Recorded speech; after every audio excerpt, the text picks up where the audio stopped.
แต่เป็นปีที่3รุ่นที่1รุ่นที่2บวชอยู่กลางตรงอยู่หน้าวัดรุ่นที่3ดีน้อยมีธรรมละและก็จะเป็นสถานที่ปฏิบัติธรรมตลอดพรรษา3 เดือนของคณะสัทธาทุกสารทิศซึ่งวัดมอนพญานาคเป็นวัดปฏิบัติธรรม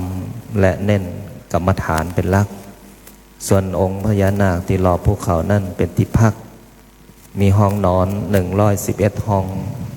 ตั้งแต่หัวยันหางเป็นที่นอนของผู้มาถือศีลปฏิบัติธรรมแล้วก็ยังเป็นวัดที่สร้างขึ้นมาในระยะเวลาบานานดังนั้นก็ขอขอบคุณและขอบใจคณะศรัทธาของท่านพระครูบาปัญญาคือท่านอาจารย์พระครูสังฆรักษ์สรัญกรผู้ช่วยเจ้าวาดวัดนังเหลวพร้อมด้วยคณะสงฆ์สามเณรขณะถึงคณะศรัทธาญาติโยมสาธุชนที่ได้มีจิตเป็นกุศลและมีจิตแห่งศรัทธาในบุญที่ได้นำพาคณะญาติโยมสาธุชนนำถวายเทียนพรรษาประจำปี 2569 วัดป่าพุทธชินวงศารามเป็นวัดหนึ่งในกำหนดการที่คณะศรัทธาญาติโยมตลอดถึงตนบุญพระครูบาปัญญาได้นำมาถวายเทียนในวันนี้ก็ขอให้อานิสงส์ผลบุญในการน้อมนำถวายเทียนพรรษาให้หมู่เฮาหันทั้งหลายมีแสงแห่งปัญญามีแสงแห่งบุญมีความสว่างแห่งสติสมาธิและปัญญาขอให้อานิสงส์ผลบุญนี้นำพาให้หมู่เฮาท่านทั้งหลายจงมีสุขภาพจิตใจที่เบิกบานและแข็งแรงคิดทำอธิษฐานสิ่งใดก็ขอให้คำอธิษฐานในสิ่งที่คิดในสิ่งที่ทำในสิ่งที่ปรารถนาจงพันสำเร็จจงพันสำเร็จจงพันสำเร็จและขอให้ท่านครูบาตลอดถึงคณะศิษยานุศิษย์จงมีแต่ความสุขกายสุขใจและขอให้อย่าอดอย่าอยากอย่าจนให้มั่งให้มีให้ร่ำรวยมีเงินมีทองตลอดถึงมีอายุขัยที่ยืนยาวถึง100 ปีทุกรูปทุกท่านทุกคนเถิดสาธุยะถาวาริวหาปุราปริปุเรนติสาคารังเอวะเมวะอิโตทินังเปตานังอุปกัปปติยิจิตังปจิตังตุมหังกิปะเมวะสมิจตุสัพเพปุเรนโตสังกปาจันโทปนารโสยถามณิโชติรโสยถาสัพพิติโย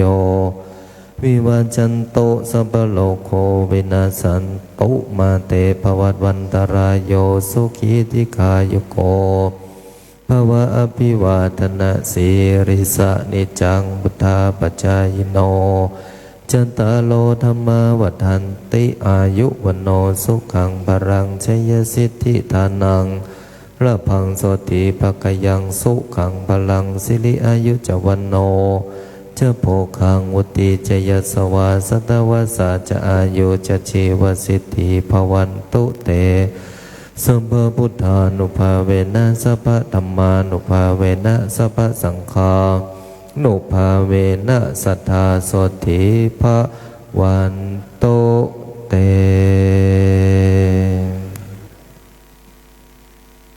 สาธุ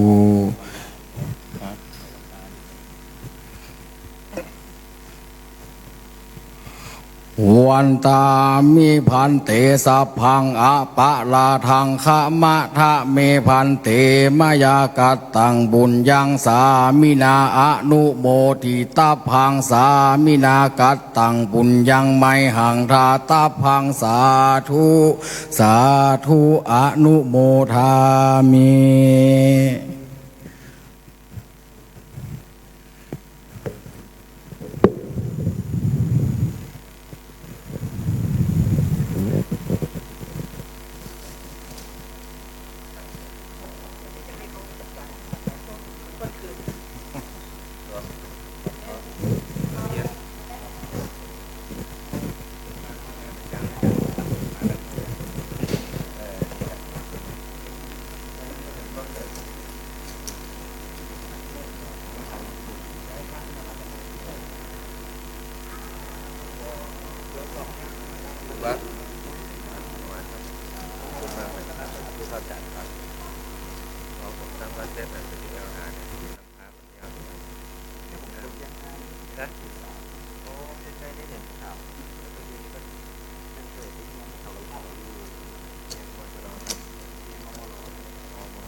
ออกมาทางนี้ก็ได้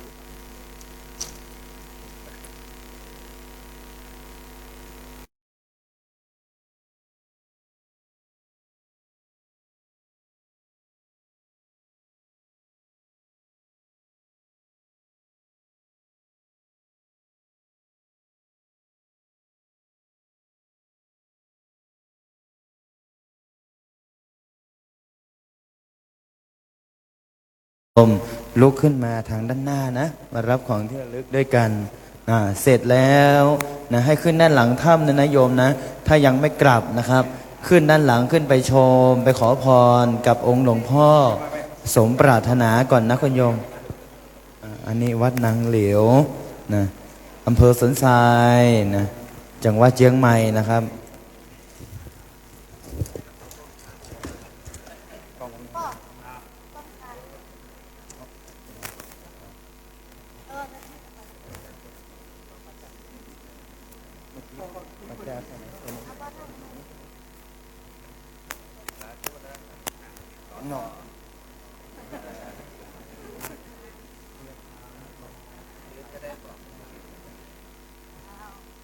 ไอ้ปอยแม่เจิญได้นะครับนะส่วนมากจะเป็นเทพธิดานะโยมนะลูกหลานแม่จามเทวีนะอาตมาว่าไม่บังเอิญนะคุณโยมนะไม่บังเอิญเลยที่โยมมาที่นี่นะเพราะว่าคณะแรกเมื่อกี้ก็มาจากอำเภอเมืองจังหวัดลำพูนนะครับก็เป็นลูกหลานแม่จามเทวีเมื่อกี้ที่พระอาจารย์พระครูไทยที่ได้นะสอบถามกับพระอาจารย์นะทางผู้ช่วยเจ้าวาดนะครับนะอาตมาก็นั่งฟังอยู่นะคุณโยมนะก็ได้ทราบว่าตรงวัดนางเหลวก็มีความเกี่ยวเนื่องเกี่ยวข้องกับพระแม่จามเทวี และวันนี้ญาติโยมไปนั่งอยู่ตรงหน้าของใครโยมตอนโยมถวายเทียนนะโยมนั่งอยู่ด้านหน้าแม่จามเทวีเพราะฉะนั้นโยมเป็นลูกเป็นหลานเป็นเหลนของแม่นะแม่จามนะโยมนะในพระอาจารย์ท่านก็ได้ตั้งจิตอธิษฐานไว้ว่านะขอให้ลูกหลานของแม่จามเทวีนั้นไม่ว่าจะอยู่พื้นที่แห่งหนใดตำบลใดในประเทศไทยหรือว่าทั่วทั้งโลกนะครับนะขอให้ได้เดินทางมาร่วมนะกันอนุโมทนาบุญและมาสร้างมหาทานบารมีกับพระอาจารย์พระครูไทยนะในรูปลักษณ์ที่เราเห็นบางทีเราอาจจะไม่คุ้นเคยถ้าไม่อ่านชื่อนะคุณโยมเพราะแม่จามปางที่วัดม่อนพญานาคอยู่ในรูปลักษณ์นะผู้ทรงศีลในบั้นปลายชีวิตของแม่จามนั้นนะพระนางได้นะออกผนวดออกบวชเป็นนะชีพราหมณ์นะคุณโยมนะ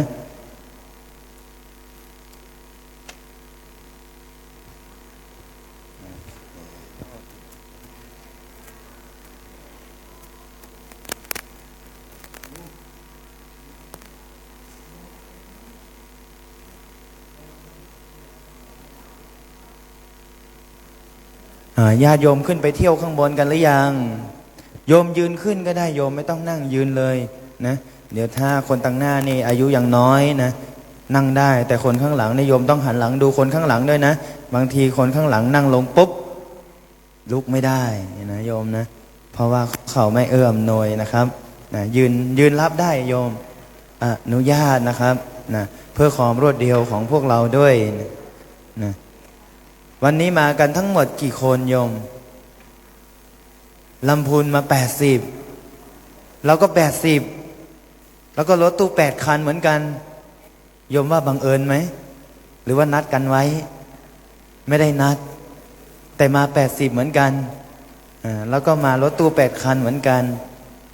นะ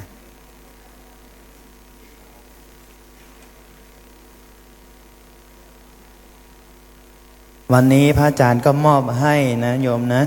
จะเป็นภาพโปสเตอร์ของหลวงพ่อเจ้าประคุณสมเด็จนะหลวงพ่อผู้ที่มีดำริ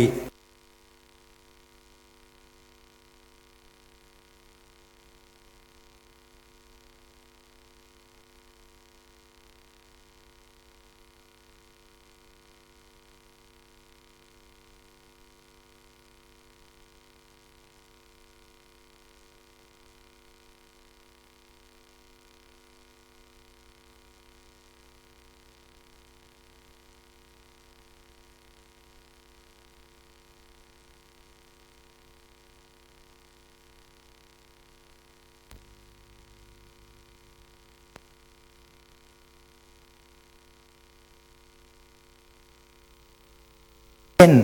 ในหัวข้อธรรมะข้อนี้ที่พระอาจารย์พระครูไทยได้ถ่ายทอดมาจากหลวงพ่อสมเด็จว่านะมีในอยู่ว่าความดีที่ทำเรารำลึกได้หลายครั้งและทุกครั้งจะนำมาซึ่งปิตินะความภาคภูมิใจเป็นสุขใจที่ได้รำลึกนึกถึงความดีนะฉะนั้นญาติโยมทำบุญถวายเทียนในปีนี้ที่ม่อนพญานาคนะไม่ว่าจะรำลึกเมื่อไหร่ก็จะมีความสุขตลอดทุกครั้งนะครับตลอดทุกครั้ง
นะ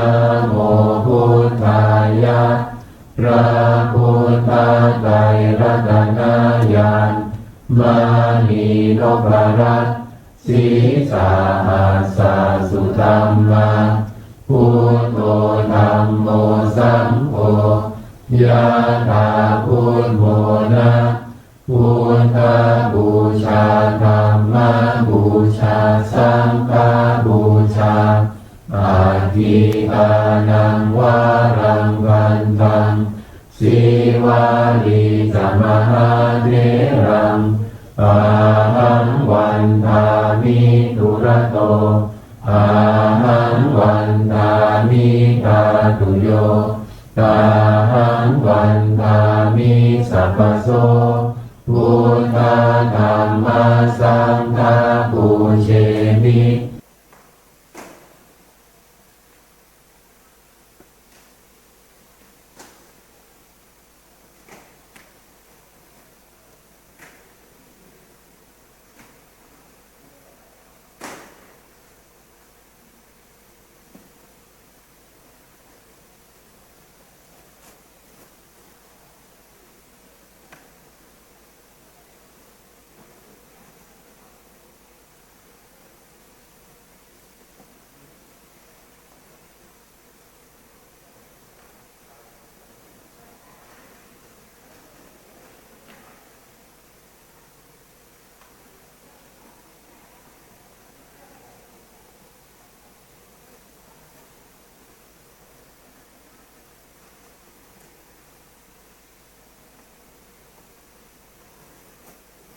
นะโม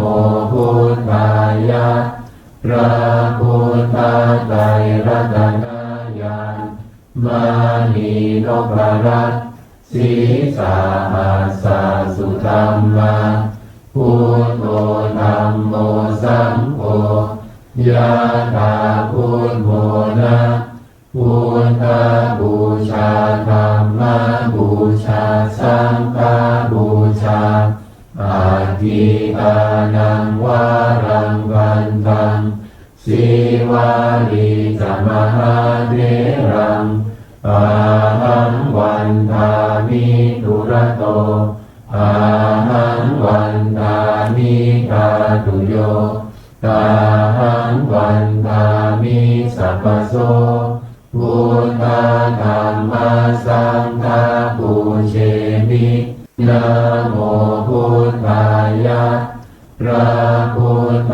ไตรรัตนญาณม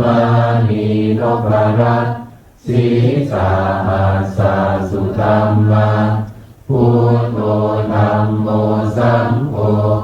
ยะถาพุทโธนะพุทธ